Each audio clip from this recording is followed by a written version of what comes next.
I'm a factory worker, an avid outdoorsman, but when the fall rolls around, I'm a buckman. Well, to begin the 2013 season, I've never even been behind the camera, nor have I ever even been in front of a camera. And I'm trying to learn, and so from the very get-go, we're getting a lot of good deer on film.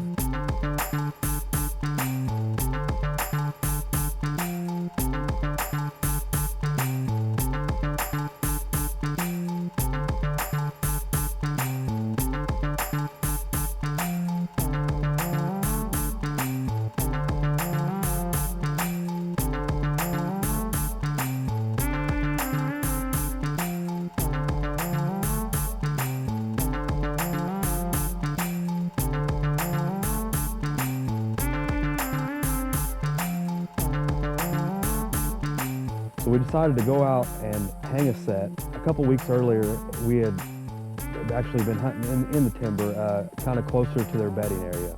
So we did our homework. We went and found good sign of where they was coming out. It was a perfect travel corridor. Plus, right below where we wanted, where that travel corridor come out, there was the perfect food source, at least a 100-acre cornfield for them to be out there every evening. And so it was really just a last-minute decision, and I'm really glad we did make that decision. We're heading back down here to the south end of my grandpa's place. We just put this setup up maybe an hour and a half ago, 2 hours ago. A little windy today, not too bad. It's about 55.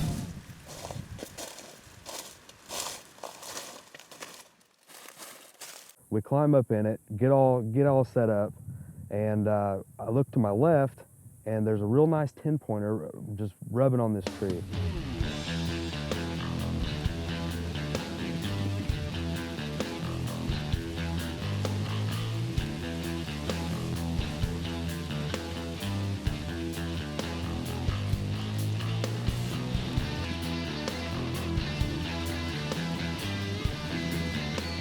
And I thought he was going to come around behind us, and he never did.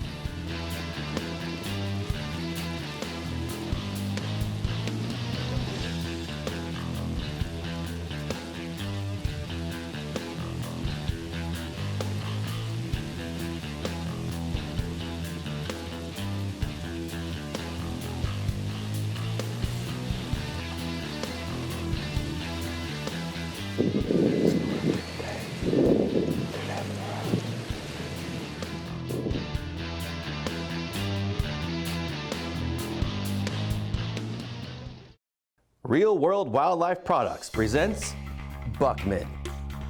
Working class hunters, giant whitetails. Buckman is brought to you by Mossy Oak. It's not a passion, it's an obsession. Matthews, catch us if you can. Vortex Optics. Double B Calls, American made, custom built, patented technology. You know, whitetails are going to feed regardless of the rut, and especially those does, they don't break that feed pattern, and those big mature bucks know that that's where they need to go to check on available does. So whether you're hunting a small food plot that you put in or a big destination feed field such as a farmer's crop field, doesn't make any difference. Those big bucks will be checking on available does almost every evening. And that's what Seth Healy was thinking when he hung his stand on the edge of a fresh cut cornfield, hoping to catch a mature buck checking on the availability of the does in the area. So we waited around and waited and had a few does come through, and this deer, he kind of just come out of nowhere. We really don't know, he just kind of all of a sudden appeared.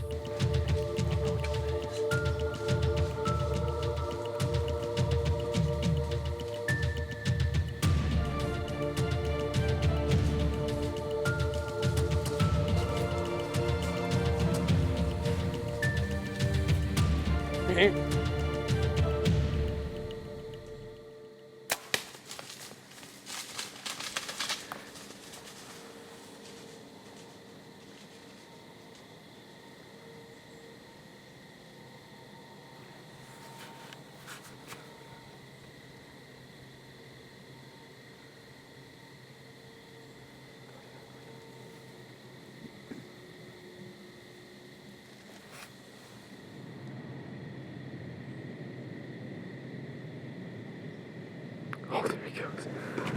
Yes. We just shot probably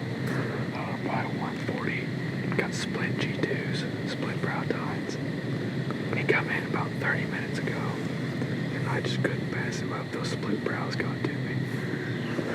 Probably the biggest deer I've shot. I'm bummed. He is down right there. We gave this deer about an hour or so. We watched him. He went down about 60 yards away from us. Well, see if we can find some blood.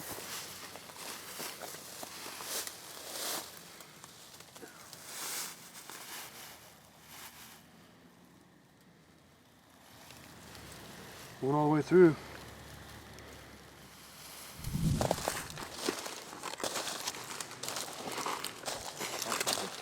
There he is right there. First deer kill for Buckman, first kill ever of being on camera.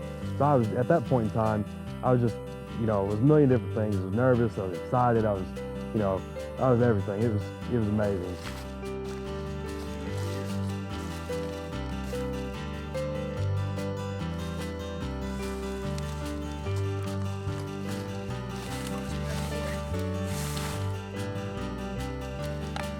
Oh, this deer come in on us about 4:30, split brow tines. A little bit of tip broke off here. But overall, really good deer. We had just set up that stand literally an hour and a half before this deer come in. Right as soon as we were actually in the process of setting up the stand, and had 3 does come in. And it wasn't 10 minutes we were up there and had a bigger buck than him come in, and he went on somewhere else chasing a doe.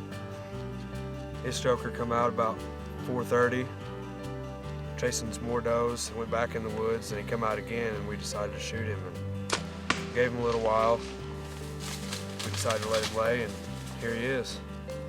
Not a bad deer at all. He was a little bit bigger than what I had originally thought, and the split brows, I've never seen a deer with split brow tines, nor have I ever even thought I'd get to shoot one with split brow tines. That was the biggest characteristic he had that stood out to me the most, and I'm really happy I made that shot with that deer. This is a buck that I first noticed as a 2-year-old. He showed up on my farm late in December. The weather got really bad that year, and deer were piling into my cover and food sources from all around. He's a buck that didn't have much of a rack from the beginning, and I was pretty sure he never was going to. When he showed up that winter, he just really never left, and he stayed around. The year the buck was 4 years old, in fact, he hurt one of his front feet, and he was limping really bad.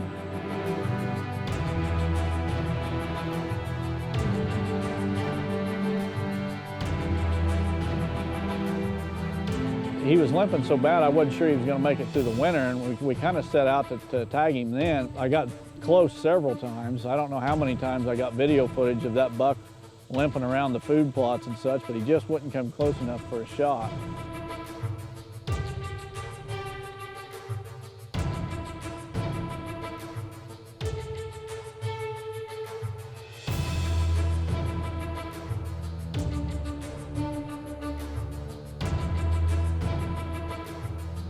The following season, the buck was a 5-year-old. In fact, he was one of the biggest, oldest bucks that year, but that front leg injury from the year before kind of messed his rack up just a little bit, made it a little bit goofy on one side. I went through the season, saw him several times, but it just wasn't, he wasn't close enough for a shot, or one thing or another happened. He might have been in heavy cover, something like that. And then finally in January, towards the end of the season, we got a real bad, nasty spell of cold weather with snow, and the deer were really hitting the food plots. And I knew that if there was an opportunity to kill this buck, it was now. So when the wind was right to hit this blind, I called my buddy Kevin Boyer, and he came over, and I said, we're going to kill this buck this evening. Well, the buck started piling into the food plot, and actually there was about a 170-inch 4-year-old that came out before this buck, and we just filmed him as he came into the plot, as well as several others, you know. I was wanting that buck to get a little bit older and take out the older buck.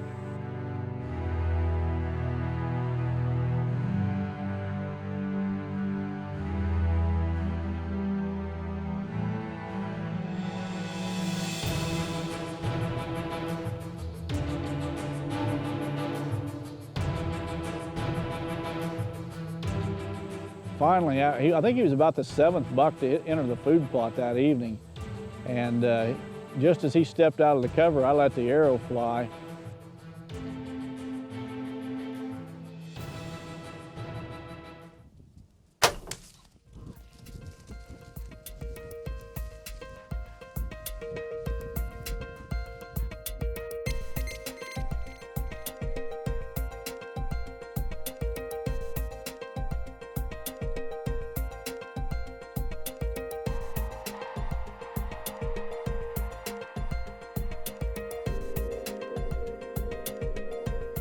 And it just so happened that I had a trail camera on that food plot entrance where they was coming out of the cover. And I got trail cam photos of the arrow passing through that buck as I shot him, which is really unique. I'd never seen anything like that before, but somehow I lucked into that and got that done. This buck's one that I consider a cull buck. Although he had a very nice rack and he was 5 years old, there was a much nicer 4-year-old that had a rack that was probably at least 20 inches bigger. While both of those bucks were utilizing my property, I never seen them together. It's like one buck would stay on one part of the property and the other on another part of the property. And I thought there was probably a little competition for dominance there between them two. And I wanted to take this buck out because he was older and he just didn't have the antler potential to grow much bigger. And that's why I focused on him. And also, you know, you're only going to hold so many bucks on any property of all age classes. And by taking this buck out, I not only freed things up for the other buck to be the dominant buck on the property, but I also made space for another up-and-coming younger buck to move onto the property or stay on the property and mature there as well. But it just goes to show the drawing power of food plots, especially during the late season when the food sources are really limited. If you've got food on your property, you're going to have the deer there. So just a tip, you know, for anyone that has property to manage, get some food plots in, but make sure they're a food source that's going to be there late in the year, and you'll draw them deer in like a magnet. For this week's tip, I'm going to show you how to attract deer to your stand site, and also an excellent way to get trail camera pictures. What I like to do is to go into an area near my stands and hang a rope. This is about an inch rope. I'll hang it from the tree with a piece of wire or something. Put a wire or a hog ring or something on the end and fray the end of it real bad. Bucks like to rub their face on this. You'll get more trail camera pictures than you've ever had before of every buck that comes through. Essentially, I just come up to the rope. I don't ever touch it when I'm doing this for real, but today, you know, I did. And then I'll just stick the end of that rope in that bottle of scent. But you know, this is perfect in states such as my home state of Illinois, where you can't put out mineral or bait or anything like that. It's really tough to get trail camera pictures. But with this rope and a little bit of scent, you can have every buck on the property stopping to check it out and get his picture. Well, food plots attract the does, and whether a doe is dragging a buck with her or the buck is checking on the availability of a doe near a food plot, those travel corridors and those brushy areas adjacent to the food plots is a deadly spot to ambush a monster class whitetail. And this next morning hunt, that's what Don Higgins is getting ready to take advantage of. What an absolute incredible morning to be in the whitetail woods. It's November 12th. I'm here in my home state of Illinois. Yesterday, a major cold front blew in. The highs are only supposed to be about 30 degrees for the next week. Lows every night in the 20s. The rut's in full swing and the bucks are moving like crazy.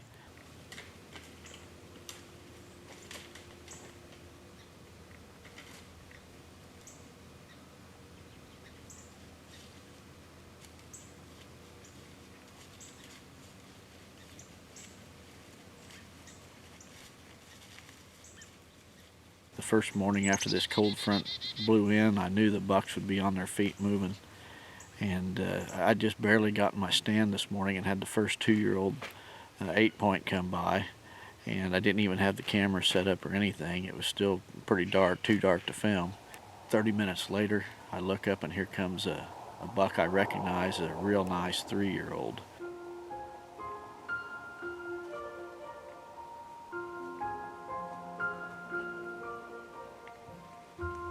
He's even nicer than I thought. I've got his trail camera pictures for a couple of years, so I knew that he was staying in here. And I knew he was real nice, but I didn't realize how nice until he walked by this morning. And he's probably pushing 170 inches. And, you know, for a second there, I wondered if maybe I should have shot him, but, you know, I know that he needs another year or two to mature, and he's going to get even bigger.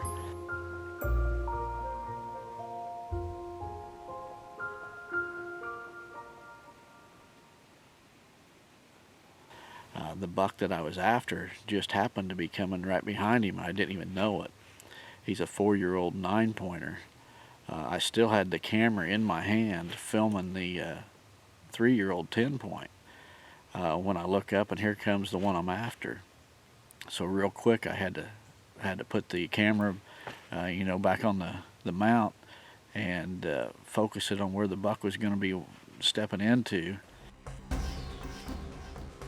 And then grab my bow, snap on the release, and the buck had actually stepped through my best shooting lane, and he stopped. I had to shoot right between 2 trees.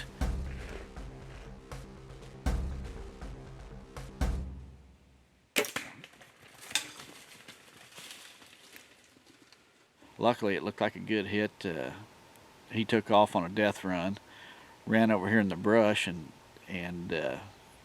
there were some does and things came through the brush too. Well, the 3-year-old started chasing them does around, and they started blowing and snorting, and the buck was snorting too. The 3-year-old buck was in there blowing, and I'm almost positive that the big buck that I shot is down, and these other deer were just coming across him and getting spooked or whatever, and started blowing. But anyway, I'm going to give it about an hour here, slip out and get some help, and come back and see if we can find him. Back to do the recovery. This is exactly where the buck was standing when I shot. I was in the tree here over my shoulder, and you can see these 2 smaller trees behind me. I actually shot right between those 2 trees to the buck was standing right here. He ran right up through here. We're going to see if we can pick up a blood trail.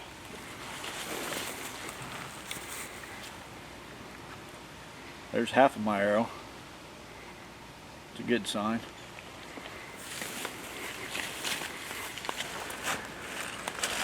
There was blood right here. There's blood.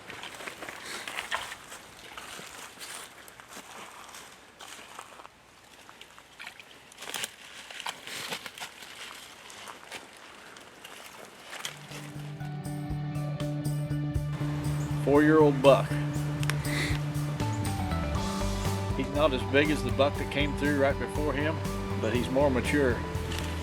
This is a buck that I've got several trail camera pictures of. In fact, the camera that we just walked past, we're only like 20 yards from the trail camera where I've got many of his pictures over the last couple of years. I don't know what more to say.